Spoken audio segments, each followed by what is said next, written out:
¿Alguna vez has sentido que necesitas recibir más de la palabra de Dios? Y que te cuesta leerlo, que te cuesta recordar lo que leíste, que te cuesta meditar en lo que leíste en la palabra de Dios y sientes la necesidad de escuchar más de Dios, pero no sabes cómo? Hoy vamos a hablar de eso, de cómo nosotros podemos escuchar mejor a la voz de Dios y agarrar más de su palabra.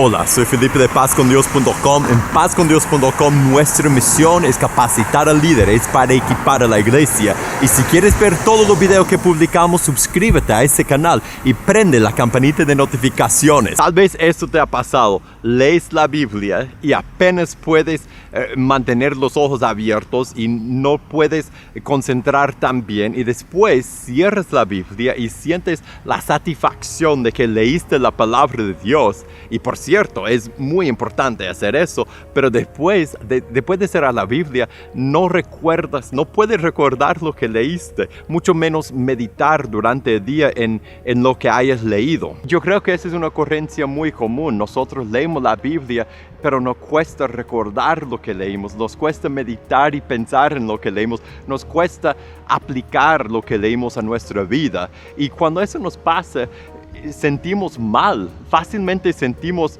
hasta culpa porque no sentimos que estamos escuchando la voz de Dios. Y por un lado no es cierto, porque estamos leyendo la Biblia, estamos leyendo la palabra de Dios, pero por otro lado sabemos que si no meditamos en la palabra, si no analizamos y pensamos en lo que leímos, si no aplicamos lo que leímos a nuestra vida, somos pues como la persona que describe en el libro de Santiago cuando dice que leer la palabra y no aplicarla es como ver el rostro en el espejo y no recordar cómo se miraba después. Y después la misma palabra de Dios nos exhorta y nos corrige y nos hace ver que hace falta algo en nuestra relación con Dios cuando leemos la Biblia, pero no pensamos en lo que leímos, no recordamos lo que leímos, no aplicamos lo que leímos a nuestra vida. Por ejemplo, en el Salmo 119, el rey David habla de su afán de escuchar la voz de Dios, de cómo él medita en la palabra de Dios, de cómo él piensa en su cama en la palabra de Dios, de cómo la palabra de Dios es lámpara a sus pies, de cómo la palabra de Dios lo instruye.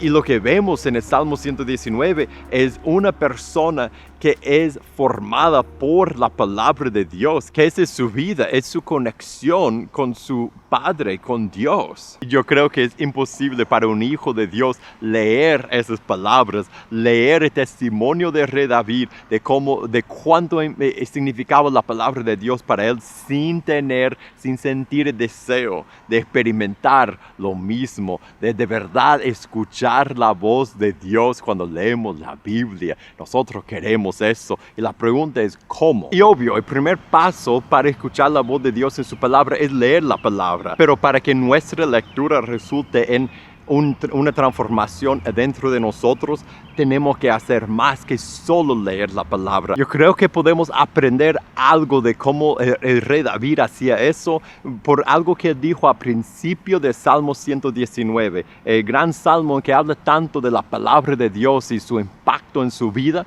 Mira lo que dice en el verso 11, dice: en mi corazón he atesorado o guardado tu palabra para no pecar contra ti. Dice, tu palabra me cambia y la aplico a mi vida, pero ¿cómo lo hago?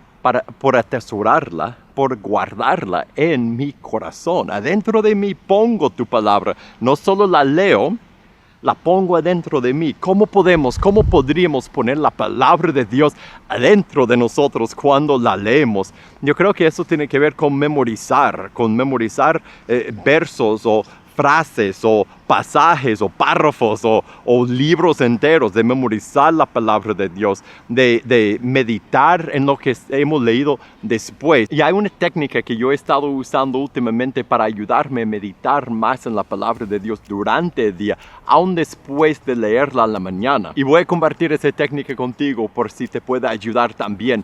La técnica es, mientras que leo en la mañana, estoy fijándome en algo que me llama la atención, algo que el Espíritu Santo me hace resaltar de las páginas de la Biblia, algo que me cautive la atención y la imaginación y la mente, una frase, un verso, una historia, algo de la palabra de Dios. Entonces, en toda mi lectura, trato de agarrar algo específico, de preferencia un verso que puedo memorizar o una frase, algo. Y después, al terminar mi lectura, trato de memorizar lo mejor que pueda esa frase o ese verso o esa historia, lo que me llamó la atención. Y después, durante el día, trato de meditar, de pensar en ese texto, en esa frase. Y esa es la parte en que estoy trabajando. No solo agarrarlo en la mañana, sino durante el día, reflexionar, ir en mi mente a ese texto, a esa frase, a ese verso que he memorizado. Y pensar y meditar en eso, o sea, en atesorar y guardar la palabra de Dios en mi corazón por agarrar algo de lo que he leído y decir, hoy ese va a ser mi verso, ese va a ser mi frase, ese va a ser la cosa en que voy a meditar durante el resto del día. Y eso solo es una técnica que podemos usar para meditar la palabra, para memorizar la palabra de Dios. Hay muchísimas más, de la forma que sea. Para agarrar la palabra de Dios, para que la palabra de Dios nos transforme, tenemos que guardarla en nuestro corazón, leerla y atesorarla en nuestro corazón, meditar en la palabra de Dios durante el día, aplicarla a nuestra vida después de leerla. Y cuando eso hacemos, ¿sabe qué? Dios nos habla a través de su palabra. Y más que lo hacemos, más que Dios nos transforma a través de su palabra en nosotros. Su palabra que hemos guardado en nuestro corazón. Si te gustó este video, te voy a invitar a que lo compartas con otro. Y para más videos como este, suscríbete a este canal y prende la campanita de notificaciones. Y para recursos para tu vida y tu ministerio, búscanos en pazcondios.com. Que Dios te bendiga y nos veremos la próxima.